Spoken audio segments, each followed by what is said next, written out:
Welcome guys. अभी जो video देख रहा था उसका टाइटल है औरंगजेब बहाना, अबू आजिम पर निशाना, फडणवीस के मंत्री पर हुआ बड़ा हमला। तो गाइस चलो वीडियो को स्टार्ट करते हैं। नमस्कार, मैं अशोक कुमार पांडे और स्वागत है आपका टीसीएस लाइव पर। आप जानते हैं यहां 10 से 12 मिनट तक के वक्फे में बेहद जरूरी खबरों पर बात की जाती है। महाराष्ट्र में जो बवाल चल रहा है अबू आजमी को लेकर, उस बवाल से तो आप सब लोग परिचित होंगे। उस पर मैं बात करूंगा, डिटेल में बात करूंगा कि कैसे उन्होंने औरंगजेब की तारीफ की और उसके बाद बवाल मच गया, उनको सस्पेंड कर दिया गया विधानसभा से। योगी का बयान आया है कि हम उनको सीधा कर देंगे अगर उनको यूपी में भेज दिया जाए। फडणवीस बयान दे रहे हैं उनके खिलाफ एफआईआर होगा वगैरह वगैरह, गोया इतिहास की कोई बात कर देना अपराध हो। लेकिन ये तो एक बात है, इस पर तो बहुत हल्ला मचा हो। इसके पीछे की कहानी क्या है वो मैं आपको बताऊंगा। दरअसल 2 करोड़ की वसूली रोकने के अपराध में, अपराधी कहा जाएगा आजकल, जो वसूली रोके वो अपराधी है, जो वसूली करे वो तो, 2 करोड़ वो भी की सत्ता के वसूली। लिए वसूली करे तो वो तो सत्ता का है। इस कहानी को गौर से सुनिएगा।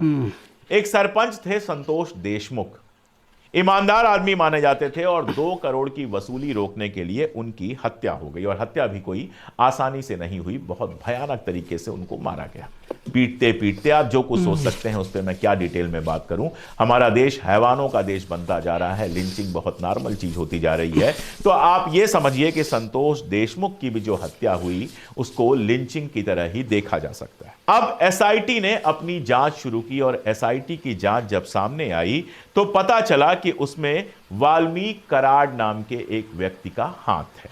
अब ये जो वाल्मीकि कराड हैं वो धनंजय मुंडे के, धनंजय मुंडे महाराष्ट्र में मिनिस्टर रहे हैं। किसकी गवर्नमेंट में मिनिस्टर हैं बताने की जरूरत नहीं है। तो उनका बहुत करीबी है ये वाल्मीकि कराड, जिसको एसआईटी ने बताया कि ये सरपंच साहब की हत्या में शामिल था, यही उसका मुख्य अभियुक्त था। यानी आप इसको ऐसे समझिए कि महाराष्ट्र में बीजेपी की सरकार है।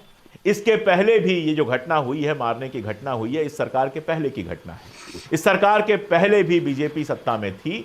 बीजेपी के साथ मिलकर शिंदे ने सरकार बनाई थी। उस सरकार के खासम खास थे धनंजय मुंडे और उसी सरकार से जुड़ा पिछली हुआ बार जो बनाई संतोष थी। देशमुख भी था, जिसकी हत्या की गई 2 करोड़ रुपए की वसूली रोकने के लिए। और जो हत्यारा था वो धनंजय मुंडे का करीबी था। अभी जो बीजेपी की सरकार है उसमें धनंजय मुंडे जो हैं वो मंत्री हैं।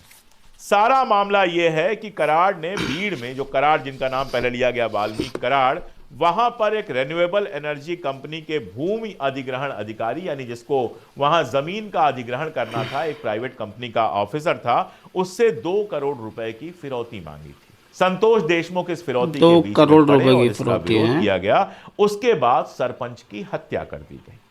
अब कुछ दिन पहले आई सरपंच के हत्या की तस्वीरें किसी ने अपने मोबाइल से खींच ली होंगी। उन तस्वीरों को अगर आप देखें, मैं दिखा तो नहीं सकता हूं यहां पर क्योंकि YouTube सेंसिटिव मानता है उनको। अगर उन तस्वीरों को देखें आप, सोशल मीडिया पर फैली हुई हैं, तो पहले लाठी डंडों से सरपंच की पिटाई हुई। उसके बाद सरपंच को नंगा किया गया, उनके ऊपर पेशाब की गई और उसके बाद फिर उनके पिटाई की गई, जिनसे उनकी हत्या हुई। मैंने कहा था कि हमारा देश हैवानों का देश बनता जा रहा है, तो पूरी लिंचिंग हुई संतोष देशमुख की। ये करेक्ट है, लिंचिंग हैवानों का करवाने देश वाला, ही बनता करने है। वाला है वाल्मीकि कराड़ और वाल्मीकि कराड़ करीबी है धनंजय मुंडे के। जब ये तस्वीरें वगैरह, वीडियो वगैरह सामने आया तो धनंजय मुंडे ने इस्तीफा दे दिया। हालांकि उन्होंने ये कहा कि ये इस्तीफा जो मैंने दिया है वो बीमारी की वजह से दिया है। लेकिन बीमारी की वजह से कोई मंत्री इस्तीफा दे दे, ये तो मजाक से भी बड़ा मजाक लगता है। खेल सारा ये था कि उनके करीबी ने जो हत्या की थी और जिसके वीडियो भी जो हत्यारे थे उन्होंने ही बनाया था, किसी तरह से बाहर आ गया। उसके बाद बहुत थू थू हो रही थी सरकार की भी और धनंजय मुंडे की भी। ये था पूरा का पूरा महाराष्ट्र का माहौल जब वहां के चैनलों पर यह खबर चल रही थी, वहां के अखबारों में यह हेडलाइन चल रही थी, सारा तमाशा चल रहा था। उसी समय अबू आजमी का आ गया बयान, जो महाराष्ट्र की मानखुर्द शिवाजी नगर सीट से सपा के विधायक हैं। इस बयान में उन्होंने कहा हमें गलत इतिहास दिखाया जा रहा है, औरंगजेब ने कई मंदिर बनवाए हैं, मैं उसे क्रूर शासक नहीं मानता। छत्रपति संभाजी महाराज और औरंगजेब के बीच धार्मिक नहीं बल्कि सत्ता और संपत्ति की लड़ाई थी। अगर कोई कहता है कि यह लड़ाई हिंदू और मुसलमान को लेकर थी तो मैं इस बात पर भरोसा नहीं करता। औरंगजेब के अबू ऊपर आजमी का, बयान जिसके बाद महाराष्ट्र की राजनीति में बवाल मचा दिया। अब देखिए, ये वाली जो बात है, औरंगजेब की जो बात है, ये बहुत सारे लोगों ने की है। बर्नियर औरंगजेब के समय आया था, उसकी किताब है जिसमें उसने अब सारे डिटेल्स दिए हैं अपनी यात्रा की। उसमें उसने भी औरंगजेब के बारे में इस तरह की बात की है। और भी बहुत सारी किताबें आपको मिल जाएंगी जहां औरंगजेब के मंदिर वगैरह बनवाने का जिक्र है। जहां तक मेरा सवाल है, मैं एक बात जानता हूं, जो कि इतिहास है, लिखा हुआ है पहले से। अगर आज के हिंदुओं को लगता हो कि हिंदू राजाओं के दौर में उनके जो पुरखे थे वो मौज में थे, तो वो गलतफहमी है। और अगर मुसलमानों को लगता हो कि मुगल काल या मुस्लिम राजाओं के दौर में उनके पुरखे मजे में थे, तो वो भी गलतफहमी में है। राजा राजा होता था, उसके लिए सत्ता सबसे बड़ी चीज होती थी। उसके मुंह से निकली जबान कानून होता था। जिसको चाहे फांसी पे चढ़ा दे, जिसको चाहे हाथी से कुचलवा दे, जिसको चाहे जो चाहे वो कर दे, राजा को कोई रोकने वाला नहीं था। उनके लिए शब्द यूज किया जाता है निरंकुश, यानी पूरी तरह से निरंकुश थे। और यही निजामों के लिए भी सही है, बादशाहों के लिए भी सही। आम जनता झोपड़ों में रहती थी, राजा बादशाह महाराजा निजाम ये सारे महलों में रहते थे। और अगर ये हिंदू मुसलमान का सिर्फ मामला होता तो मुस्लिम राजा कभी किसी मुस्लिम राजा से नहीं लड़ता, और कोई हिंदू राजा कभी किसी हिंदू राजा से नहीं लड़ता। आप इतिहास उठा के देखेंगे तो हिंदू राजाओं की आपसी लड़ाई और मुस्लिम राजाओं की आपसी लड़ाई आपको इतनी दिखाई देगी कि आप हंसेंगे।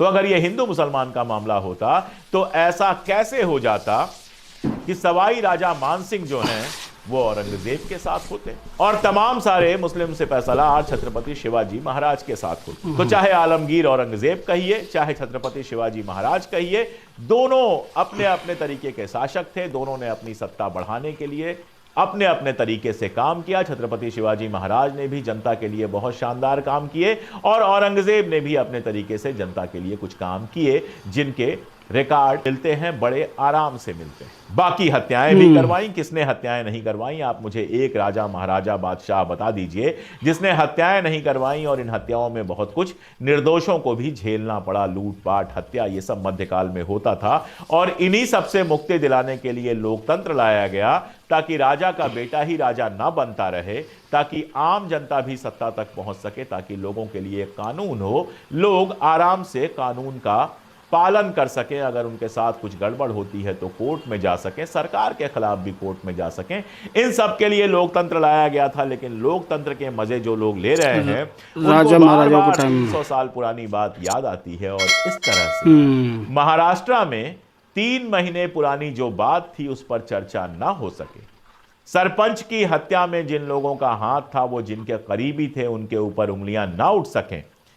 अखबार, सोशल मीडिया और जनता सरकार से यह सवाल ना पूछ सके कि तुम्हारे मंत्री का करीबी इस तरह की लिंचिंग में शामिल था। और मजेदार बात यह है कि इसमें कोई मुसलमान भी नहीं था, सारे हिंदू लोग थे, तो इसको हिंदू मुसलमान भी नहीं किया जा सकता था। तो यह सारा खेल इसलिए रचा गया ताकि सरपंच हत्याकांड की जो नई हकीकत सामने आई है उस पर पर्दा डाला जा सके। अब आप सोचिए, अबू आजमी को सस्पेंड कर दिया गया।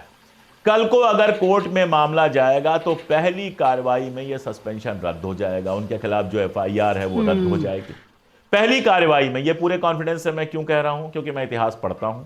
100 सबूत इतिहास से लाकर अबू आजमी रख देंगे और जो कोर्ट है वो विचारधारा नहीं देखेगा, वो सब देखेगा और मामला रद्द हो जाएगा। किसी की भी तारीफ करना या किसी की बुराई करना कोई संज्ञेय अपराध नहीं है।